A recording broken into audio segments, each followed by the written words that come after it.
Hello दोस्तों, इस class में हम गुप्त राजवंश या गुप्त साम्राज्य के बारे में पढ़ेंगे जो 240 ईस्वी से 550 ईस्वी तक रहा था।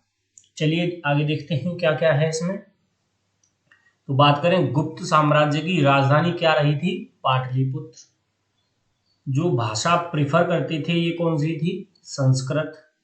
धार्मिक समूह कौन सा था इनका, हिंदू धर्म। और इसमें भी ये विष्णु भगवान को ज्यादातर मानने वाले थे। और शासन कैसा था, पूर्ण राजशाही शासन था, मोनार्की थी। चलिए आगे देखते हैं। अब कुछ गुप्त वंश के शासक थे। तो सबसे पहले कौन सा था, श्रीगुप्त। इसी ने गुप्त वंश की स्थापना की थी। उसके बाद घटोत्कच, फिर चंद्रगुप्त प्रथम, समुद्रगुप्त, चंद्रगुप्त द्वितीय, जिसे इतिहास में विक्रमादित्य के नाम से भी जाना जाता है, कुमारगुप्त, जिसे महेंद्रादित्य भी बोला जाता है, स्कंदगुप्त और विष्णुगुप्त तृतीय। ये कुछ शासक थे गुप्त वंश से संबंधित। चलिए आगे देखते हैं। अब बात करते हैं श्रीगुप्त की। तो इसका जो शासन था वो 275 से लगभग 300 ईस्वी के बीच रहा था। और इसने महाराज की उपाधि धारण की थी। इसे इतिहास में आदिराज के नाम से भी जाना जाता है। घटोत्कच की बात करें तो 300 से 319 ईस्वी के बीच में इसका शासन रहा। बात करें चंद्रगुप्त प्रथम की तो 319 ईस्वी से 334 ईस्वी के बीच इसका शासन रहा और इसे गुप्त वंश का वास्तविक संस्थापक माना जाता है। इसने महाराजाधिराज की उपाधि धारण की। लिच्छवियों से वैवाहिक संबंध स्थापित कर उसने अपनी स्थिति सुदृढ़ की। लिच्छवी राजकुमारी कुमार देवी से इसने विवाह किया था और इस कुमार देवी से ही समुद्रगुप्त का जन्म हुआ था। राज्यारोहण की तिथि से गुप्त संवत 319 और 20 ईस्वी में इसने प्रारंभ किया था। तो गुप्त संवत जो प्रारंभ किया था किसने किया था, वो चंद्रगुप्त प्रथम ने। कब किया था, 319 और 20 ईस्वी के लगभग। चलिए आगे देखते हैं। अब बात करें समुद्रगुप्त की। तो चंद्रगुप्त प्रथम के बाद उसका पुत्र कौन था, समुद्रगुप्त। और कब से कब तक, 335 से 380 ईस्वी तक। समुद्रगुप्त के दरबारी कवि हर्षेन ने चंपू काव्य शैली में प्रयाग प्रशस्ति की रचना की थी। वीए स्मिथ द्वारा भारत का नेपोलियन, कविराज तथा संगीत का प्रेमी मोहर पर उसे वीणा बजाते हुए भी दिखाया गया है। तो समुद्रगुप्त को नेपोलियन भी बोला जाता है भारत का, कविराज भी बोला जाता है और संगीत का प्रेमी भी बोला जाता है। वीणा बजाते हुए उसकी मोहर भी उपलब्ध है समुद्रगुप्त की। बात करते हैं चंद्रगुप्त द्वितीय की, जिसे विक्रमादित्य भी बोला जाता है। इसका शासन 380 से 415 ईस्वी के बीच रहा था। इसका जो मूल नाम था वो देवराज या देवगुप्त राज था।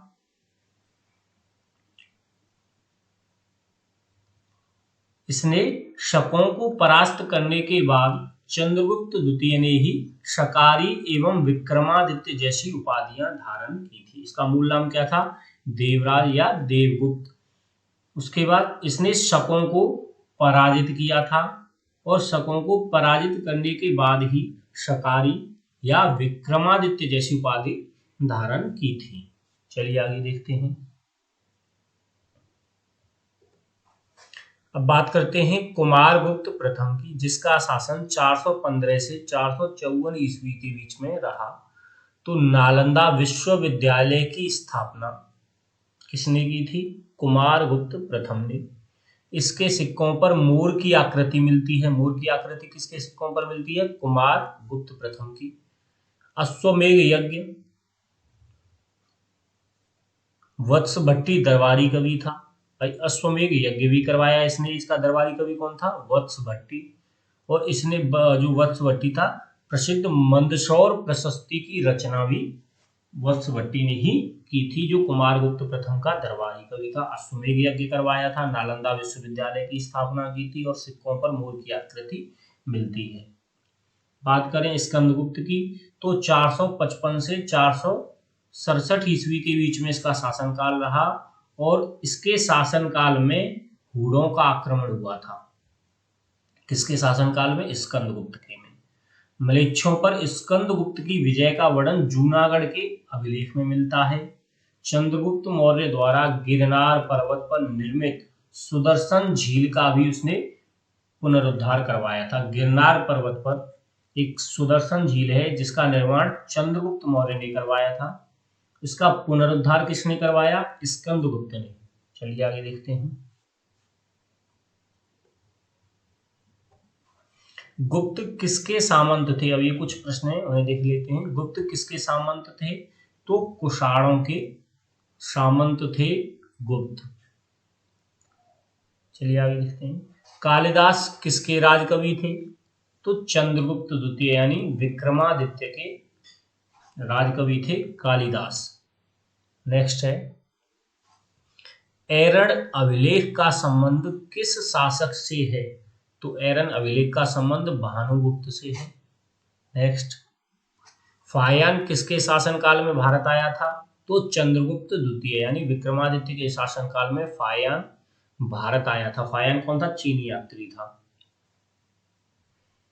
नेक्स्ट देखते हैं, भारतीय संस्कृति का स्वर्ण युग गोल्डन एज कौन से काल को कहा जाता है? तो वो गुप्ता पीरियड ही है, गुप्त काल ही है, इसे भारतीय संस्कृति का स्वर्ण युग कहा जाता है। नेक्स्ट है,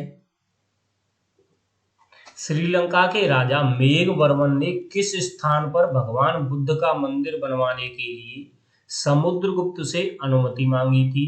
तो बोधगया यानी बिहार में भगवान बुद्ध का मंदिर बनवाने के लिए अनुमति मांगी थी। किससे? समुद्रगुप्त से। कहाँ के राजा ने? श्रीलंका के राजा मेघवर्मन ने। नेक्स्ट है, चंद्रगुप्त द्वितीय ने विक्रमादित्य की उपाधि कब धारण की थी? तो शकों का उन्मूलन करने के बाद यानी आफ्टर द डिस्ट्रॉइंग ऑफ शकाज। तो चंद्रगुप्त द्वितीय ने विक्रमादित्य की उपाधि धारण की थी। नेक्स्ट है, धन्वंतरी कौन थे? तो चंद्रगुप्त विक्रमादित्य के राज दरबार के नवरत्न में से एक, जो कि प्रसिद्ध चिकित्सक थे। तो धन्वंतरी कौन थे? एक चिकित्सक थे। ये चंद्रगुप्त विक्रमादित्य के दरबार में रहते थे। चंद्रगुप्त के विक्रमादित्य के दरबार में नवरत्न पाए जाते थे। चलिए आगे देखते हैं। एक अकबर के दरबार में भी नवरत्न थे और चंद्रगुप्त विक्रमादित्य के दरबार में भी। शिवाजी के दरबार में कौन थे? अष्टप्रधान। चलिए आगे देखते हैं। और जो एक और बात करें कृष्णदेव राय की, तो अष्टदिग्गज।